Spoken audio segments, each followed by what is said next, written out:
جاگیر اور غلہ اس کے علاوہ ہے، تو آپ مجھے ان چند درموں کے ذریعے اس سے دھوکہ دینا چاہتے ہیں۔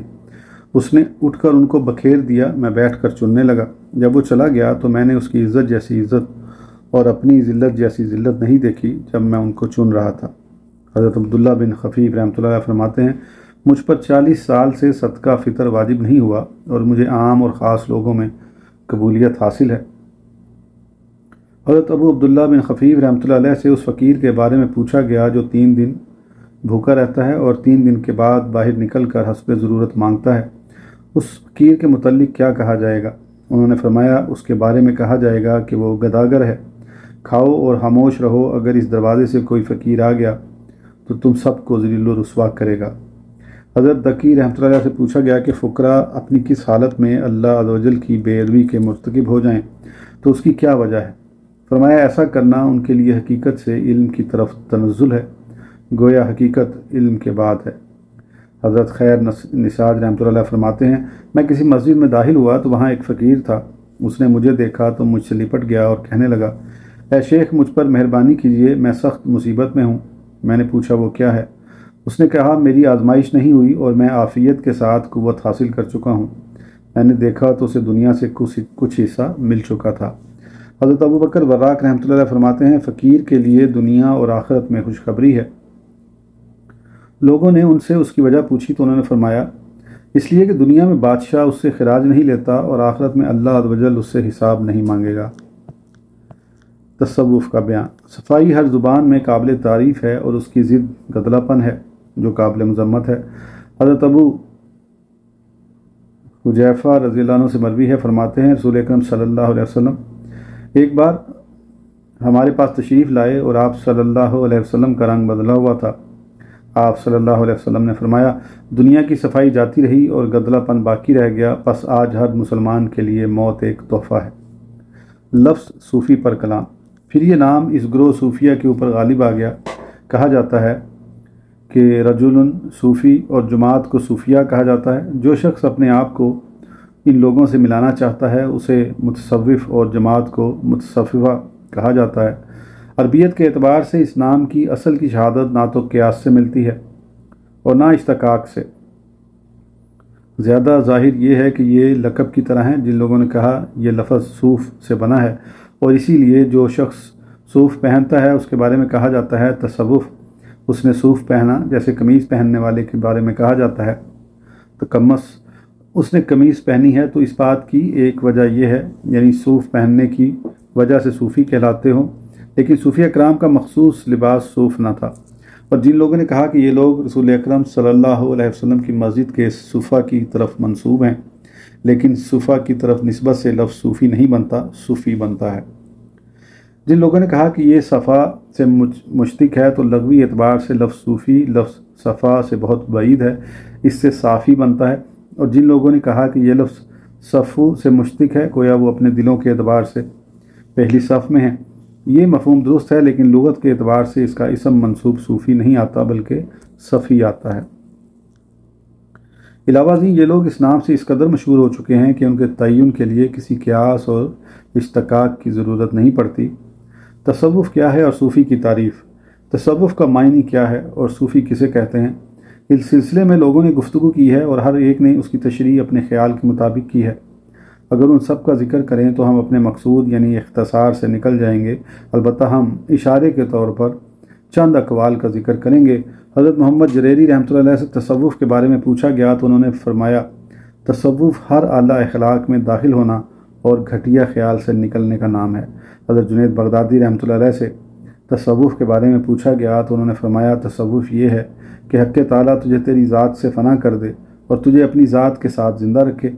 حضرت حسین بن منصور رحمۃ اللہ علیہ سے صوفی کے بارے میں پوچھا گیا تو انہوں نے فرمایا، صوفی کی ذات یکتا ہوتی ہے، اللہ کے سوا کوئی اسے قبول نہیں کرتا اور وہ اللہ کے سوا کسی کو قبول نہیں کرتا۔ حضرت ابو حمزہ بغدادی رحمۃ اللہ علیہ فرماتے ہیں، سچے صوفی کی علامت یہ ہے کہ وہ مالدار ہونے کے بعد بھی فقیر رہے، عزت کے بعد بھی حقیر بنے اور شہرت کے بعد بھی مخفی رہے، اور جھوٹے صوفی کی علامت یہ ہے کہ وہ فقر کے بعد بھی دنیا کے ذریعے مالداری حاصل کرے، حقیر ہونے کے بعد بھی عزت والا بنے اور گمنام ہونے کے بعد بھی شہرت والا ہو۔ حضرت عمر بن عثمان مکی رحمۃ اللہ علیہ سے تصوف کے بارے میں پوچھا گیا تو انہوں نے فرمایا کہ بندہ ہر وقت اس حالت میں رہے جو اس کے لیے وقت کے مطابق بہتر ہو۔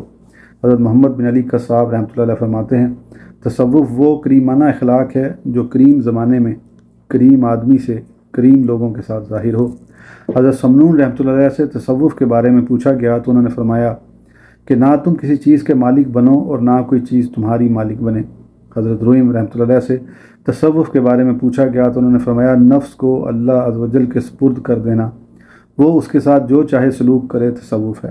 حضرت جنید بغدادی رحمۃ اللہ علیہ سے تصوف کے بارے میں پوچھا گیا تو انہوں نے فرمایا اللہ عز و جل کے ساتھ تمہارا تعلق ایسا ہو کہ کسی دوسرے کے ساتھ تمہارا تعلق ایسا نہ ہو۔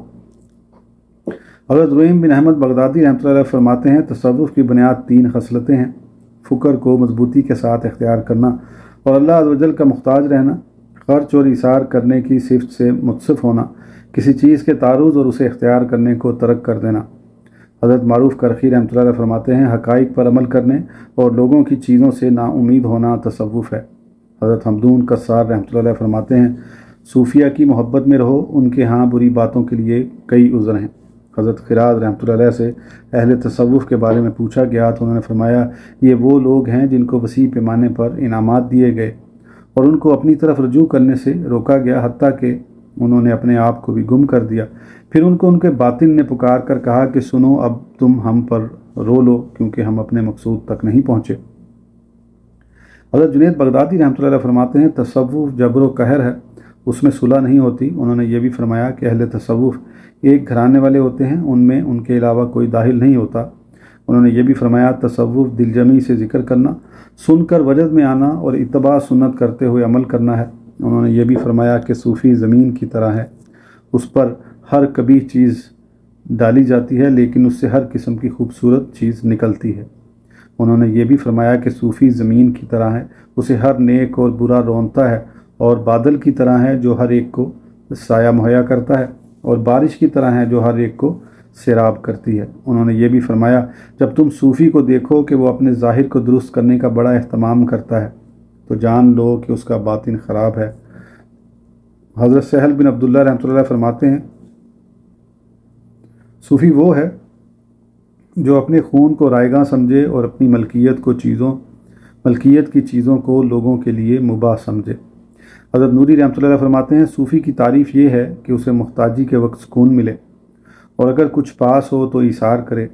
حضرت قطانی رحمۃ اللہ فرماتے ہیں تصوف اخلاق کے حسنہ کا نام ہے، پس جس کے اخلاق تم سے بہتر ہوں گے وہ صوفی ہونے میں بھی تم سے بہتر ہوگا۔ حضرت ابو علی روزباری رحمۃ اللہ فرماتے ہیں تصوف محبوب کے دروازے پر کھڑا ہونا ہے، ہوا وہ اسے دھکے دے۔ انہوں نے یہ بھی فرمایا دوری کی کدورت کے بعد قرب کی صفائی حاصل ہوتی ہے۔ کہا گیا ہے کہ بدترین شخص بخیل صوفی ہے۔ یہ بھی کہا گیا ہے کہ تصوف فارغ ہتھیلی کے ساتھ دل کی خوشی کا نام ہے۔ حضرت شبلی رحمۃ اللہ فرماتے ہیں تصوف اللہ عز و جل کے ساتھ کسی غم کے بغیر بیٹھنے کا نام ہے۔ حضرت ابو منصور رحمۃ اللہ فرماتے ہیں صوفی اللہ عز و جل کی طرف سے اشارہ کرنے والا ہوتا ہے اور مخلوق تو ساری اللہ عز و جل کی طرف اشارہ کرنے والی ہوتی ہے۔ حضرت شبلی رحمۃ اللہ فرماتے ہیں صوفی مخلوق سے کٹ کر حق تعالیٰ سے وصال اختیار کرتا ہے، ارشاد خداوندی ہے اور میں نے تجھے خاص اپنے لیے بنایا۔ اللہ عز و جل نے حضرت موسیٰ علیہ السلام کو ہر غیر سے منقطع کر دیا، پھر فرمایا تم ہرگز مجھے نہیں دیکھ سکتے تاکہ آپ کا شوق بڑھے۔ حضرت شبلی رحمۃ اللہ نے پھر فرمایا صوفی اکرام حق تعالیٰ کے ہاں اس طرح ہیں جس طرح بچہ ماں کی گود میں محفوظ ہوتا ہے۔ انہوں نے یہ بھی فرمایا تصوف جلانے والی بجلی ہے۔ یہ بھی فرمایا کہ تصوف کائنات کو دیکھنے سے محروم رہنے کا نام ہے۔ حضرت رویم رحمۃ اللہ علیہ فرماتے ہیں صوفیہ ہمیشہ بھلائی کے ساتھ رہتے ہیں جب تک وہ ایک دوسرے سے متنفر رہیں گے اور یوں ایک دوسرے کو تنبیہ کرتے رہیں گے، اور جب وہ آپس میں صلح کریں یعنی ایک دوسرے کو عیبوں پر مطلع نہ کریں تو ان میں کوئی بھلائی نہ ہوگی۔ حضرت جریری رحمۃ اللہ علیہ فرماتے ہیں تصوف اپنے احوال کی نگہداشت کرنا اور ادب کو اختیار کرنا ہے۔ حضرت مزین رحمۃ اللہ فرماتے ہیں تصوف حق تعالیٰ کے حکم کے سامنے جھکنے کا نام ہے۔ حضرت ابو تراب نقشبی رحمۃ اللہ فرماتے ہیں صوفی کے دل کو کوئی چیز میلا نہیں کرتی اور وہ ہر چیز کے ذریعے صفائی حاصل کرتا ہے۔ کہا گیا ہے کہ صوفی کو حق کی طلب تھکاتی نہیں اور نہ ہی کوئی سبب اسے بے چین کر سکتا ہے۔ حضرت ذوالنون مصری رحمۃ اللہ علیہ سے تصوف کے بارے میں پوچھا گیا تو انہوں نے فرمایا یہ وہ جماعت ہے جو اللہ عز و جل کو ہر چیز پر ترجیح دیتے ہیں، تو اللہ عز و جل نے ان کو ہر چیز پر ترجیح دے دی۔ حضرت واسطی رحمۃ اللہ علیہ فرماتے ہیں صوفیہ کے اشارے ہوتے تھے، پھر وہ حرکات بنی اور اب تو صرف حسرتیں باقی رہ گئیں۔ حضرت نوری رحمۃ اللہ علیہ سے صوفی کے بارے میں پوچھا گیا تو انہوں نے فرمایا صوفی وہ ہے جس نے سما سنا اور اللہ عز و جل تک پہنچانے والے ذرائع کو ترجیح دی۔ حضرت حصری رحمۃ اللہ علیہ سے پوچھا گیا کہ آپ کے نزدیک صوفی کون ہے؟ انہوں نے فرمایا وہ جسے نہ زمین اٹھائے ہوئے ہو اور نہ آسمان اس پر سایہ کرے، یعنی وہ اللہ عز و جل کی ذات میں گم ہو۔ حضرت استاد ابو القاسم رحمۃ اللہ علیہ فرماتے ہیں انہوں نے اس کے محو ہونے یعنی گم ہونے کی طرف اشارہ کیا ہے۔ کہا گیا ہے کہ صوفی وہ ہے جس کے سامنے دو حالتیں یا دو خلق آئیں اور وہ دونوں اچھے ہوں تو وہ ان میں سے زیادہ اچھے کو اختیار کرے۔ حضرت شبلی رحمۃ اللہ علیہ سے پوچھا گیا کہ صوفیہ کا یہ نام کیوں رکھا گیا ہے؟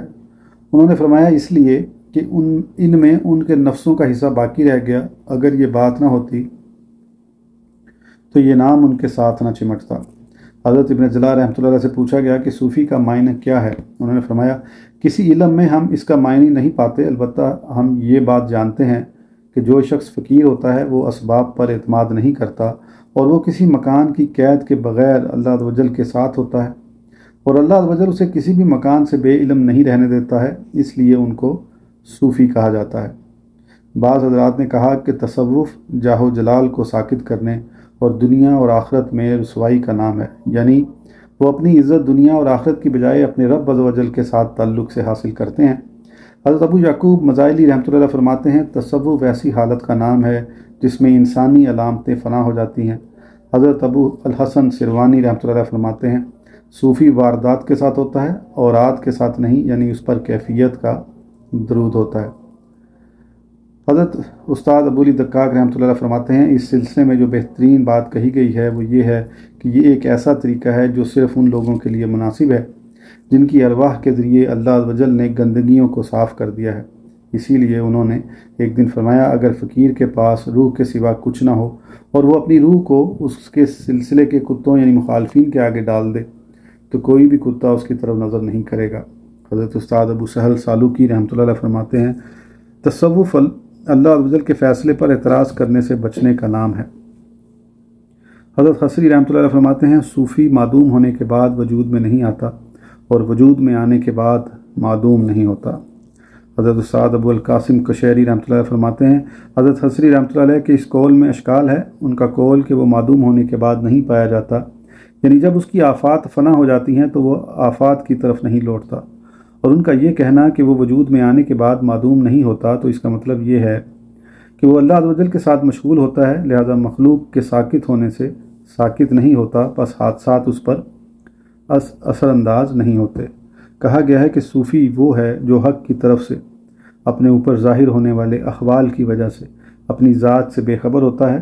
یہ بھی کہا گیا ہے کہ صوفی اللہ عز و جل کی تدبیر اور تصوف کے سامنے مقہور ہوتا ہے، بے بس ہوتا ہے اور عبودیت کے تصرفات کی وجہ سے مستور ہوتا ہے، یعنی پردے میں ہوتا ہے۔ اور کہا جاتا ہے کہ صوفی میں تغیر نہیں ہوتا اور اگر تبدیلی آئے بھی تو اس میں میل نہیں ہوتی۔ حضرت خراز رحمۃ اللہ علیہ فرماتے ہیں کہ میں جمعہ کے دن کیروان کی جامع مسجد میں تھا تو میں نے ایک شخص کو دیکھا کہ صفوں میں چکر لگا رہا ہے اور کہتا ہے مجھ پر صدقہ کرو، میں ایک صوفی تھا اور اب کمزور ہو چکا ہوں۔